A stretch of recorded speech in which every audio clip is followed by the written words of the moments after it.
Welcome to That's Good Sports. I am Brandon. Week 2 of NFL Sunday football started off too hot. Perna. Literally too hot with a fire at Nissan Stadium. Nissan wants me to tell you this is not a reflection of their automobiles. Now, stadium employees were like, shit, there's a massive fire here, guys. Send one brave man with an extinguisher to take care of it.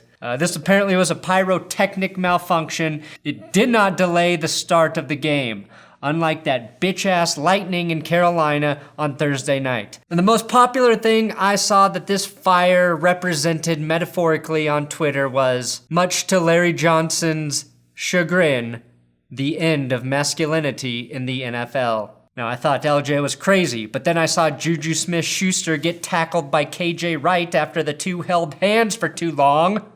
In one game, we have players holding hands like they were posing for shitty engagement photos, and in another, we have evidence the Dolphins are literally ducking passes in their quest for supreme horribleness. Today, I'm going to review the best and worst of NFL Sunday football. Let's get sports.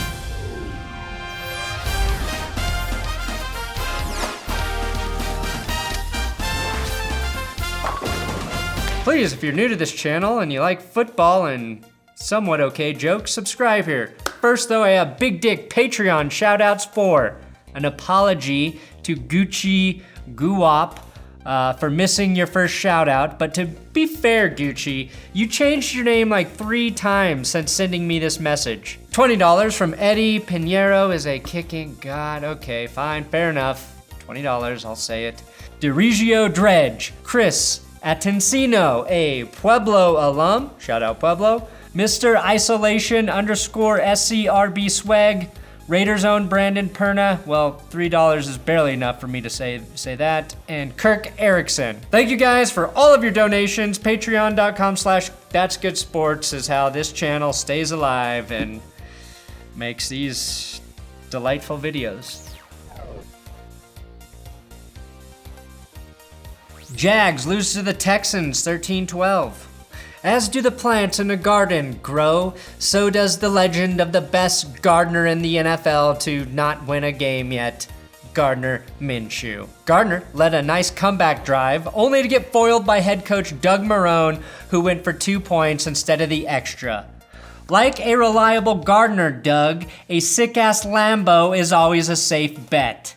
I don't know why you were fixated on 2 points. And if you do go for 2, you don't take the ball out of the gardener's hands. I don't care if it's going to Leonard Fournette, the ball stays with the gardener, aka Beowulf. Then again, Doug Marone may have been a bit distracted since he had to keep fighting with Jalen Ramsey on the sideline. The Texans probably should have lost this one, but they should have won last week, so I think it all kind of evened out. I do have a correction. I guess last week I confused the phrase death knell and said death nail.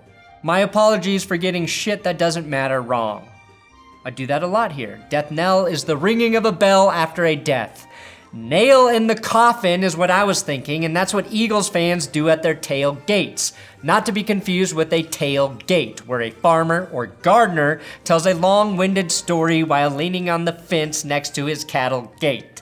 Also not to be confused with a death kneel, which is of course what Colin Kaepernick did. Patriots destroyed the Dolphins 43-0. Tank Carradine showed us why he still deserves the name Tank when he bulldozed the Patriots offensive line into sacking Tom Brady. That is the definition of manhandling. Not a death knell, mind you, but still impressive. Tom Brady can see pressure from a mile away. Unless it's his own guy, which is why this is the secret to destroying Tom Brady. You have to use his own players against him. Now, in a weird turn of events, I can talk about Antonio Brown playing football. I know, bizarre, right? Brown found the end zone at the end of the second quarter, then leaped into the stands, right into a woman's lap. Which, by how fast he jumped up, you can really tell the last thing he wants is another civil suit on his hands. This game, of course, was over a week ago, but was made to look worse than it really was for the Dolphins after consecutive pick sixes thrown by Ryan Fitzpatrick.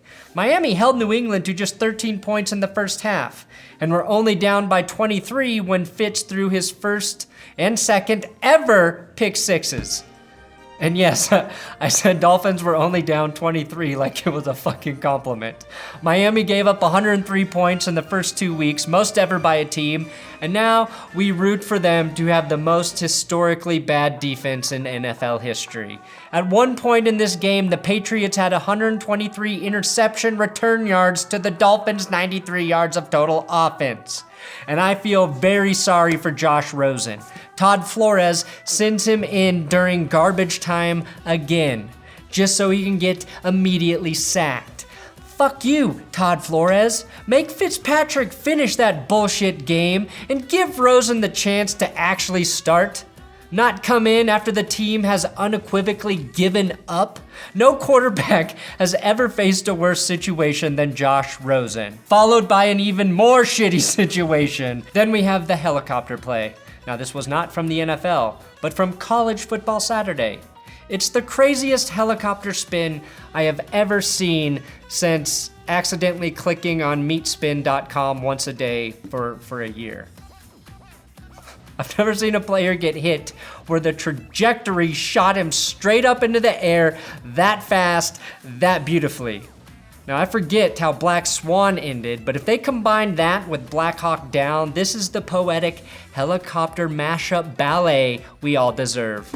Today we learned that God is not a Chargers fan, nor is he a fan of Phillip Rivers. Phillip Rivers was seen shaking hands with nuns before the game, which makes the fact that he killed the Chargers' chances of an overtime with what feels like his millionth fourth quarter pick means that even though none of his children were born in sin, he's doing some real shady shit when nobody is looking. Between his bolo tie and relentless enthusiasm, I'll let you draw your own conclusions. And those conclusions should include sheep. The Buffalo Bills are undefeated after a 28-14 win over the Giants. Now, if I told you Frank Gore outrushed Saquon Barkley in this game, would you believe me? Well, you shouldn't, because that's a stupid thing to say. But Gore was the Bills' leading rusher.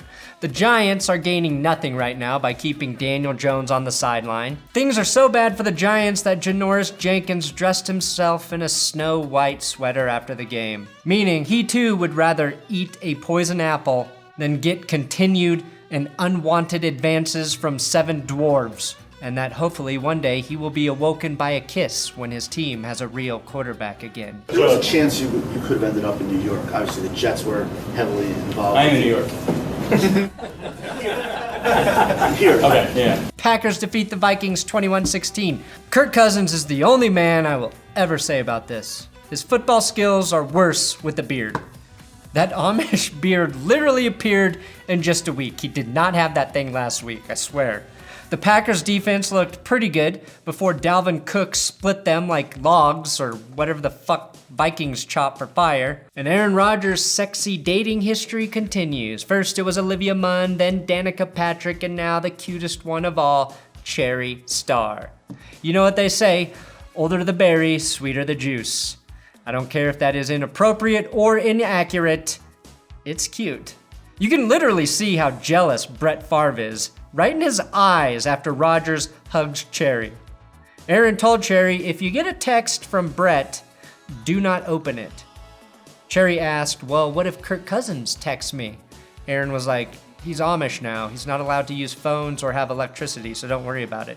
Cousins is also 5-26 against winning teams. Colts defeat the Titans. Titans fans are reminded why it sucks to be a Titans fan in a painful loss to the Indy Colts. Every time an offensive tackle, though, catches a touchdown, I am contractually obligated to show it. I'm pretty sure this is Mike Vrabel's attempt to protect his Titans touchdown record by encouraging Marcus Mariota to throw touchdowns to David Quisenberry. Adam Vinatieri is not trying to protect his record of breaking all the kicking records after he missed 2 extra points in this game. It's easy to pick on Adam Vinatieri because he started playing when kickers weren't allowed to vote. But if I tried to talk about every kicker that missed this week, this show would be an hour long. Instead, I will just focus on Cairo Santos, whose one miss cost the Titans the game. Now, Adam Vinatieri is not scheduled to talk to the media tomorrow, or Monday. But he said we will be hearing from him. So is he going to retire, becoming the second Colt to retire this season? If so, the NFL will lose its oldest player. Cowboys beat the Redskin Potatoes 31-21. Adrian Peterson passed Jim Brown to move 5th all-time on the NFL rushing touchdown record list. That was his 107th NFL rushing TD. Dak Prescott stiff-armed the shit out of Josh Norman. Prescott ended up throwing for 3 touchdowns. Zeke rushed for over 100 yards, and Jason Witten scored another touchdown. Everything is right in Jerry World, and tonight Jerry Jones celebrates by eating another piece of the brain he took from the Jason Witten lobotomy. I have a challenge for you. Just try and watch this Corey Peters sack celebration and not smile. If you can do that, you are qualified to guard Buckingham Palace or coach the Patriots. Both Kyler Murray and Lamar Jackson look like the real deal, but Lamar Jackson finished with 120 rushing yards in addition to his 272 passing and 2 touchdowns. Kyler Murray had 4 rushing yards.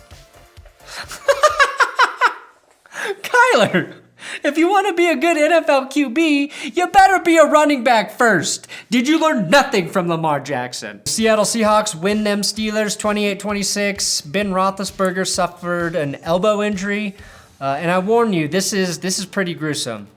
As you can see here, Ben's elbow was, well, it must have internally exploded after he threw the football without getting hit. And like with most things in Ben Roethlisberger's life, we'll never really know what happened here.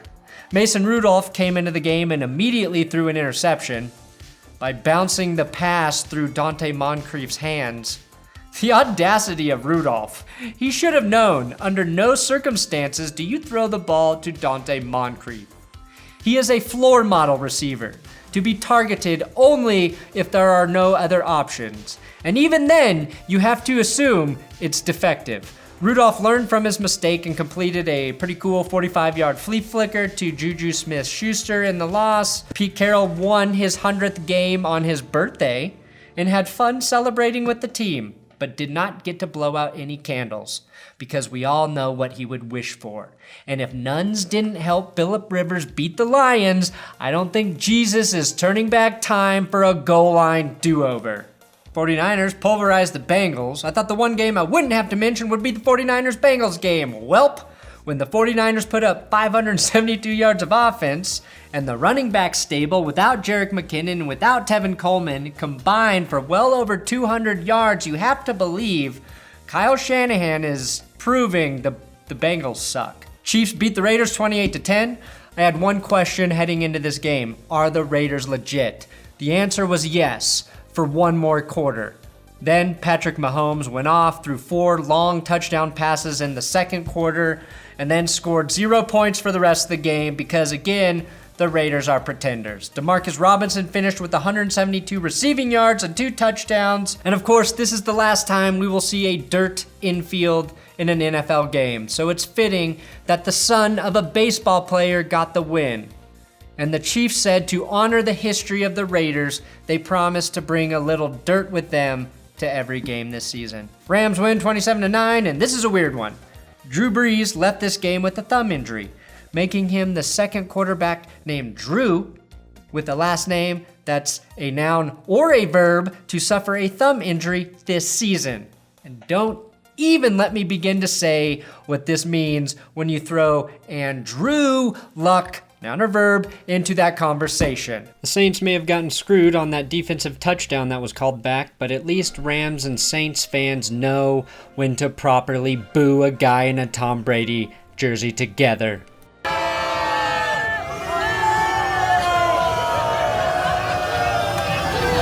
Bears Broncos, I of course will go in depth for this one tomorrow, but fuck the NFL's roughing the passer penalty. It's 100% wrong, and it's costing teams games. This one gave the Bears the opportunity to win, and there were 3 roughing the passer plays called in this game, 2 in the Broncos' favor, and they were all bullshit. When the game is on the line, you have to err on the side of not screwing over the team I am rooting for. Falcons, Eagles, and the massacre of all healthy players. I am sorry for the fans of both teams in this game. Every player seemed to be hurt before halftime even started. But I have to congratulate Desmond Trufant for getting an interception by literally just sitting around on his ass. This is how we all hope life is. where good things just fall into our laps. But in reality, life sucks, and the only thing that falls into our laps is the occasional pickle that slides off a fast food burger we pretend is better than it actually is. Carson Wentz was performing miracles in this game, but not even that could escape the death knell. I'm using it right, guys. I am saying it correctly. Julio Jones laid a ring upon them with this pretty much basically walk-off touchdown. Eagles tried after this, but why? Why even try after Julio does that to you? And that's as much Sunday football as I can talk about in one episode. Thanks for watching another episode of That's Good Sports here. Please subscribe on YouTube's. I'm on Twitter, Instagram. If you want to do the social media bullshit with me, you can do it in those places. Other than that, enjoy the rest of your week. If your team lost, I'm sorry. And if you got fucked by the refs this week, I'm even more sorry. I know that happened in a lot of games.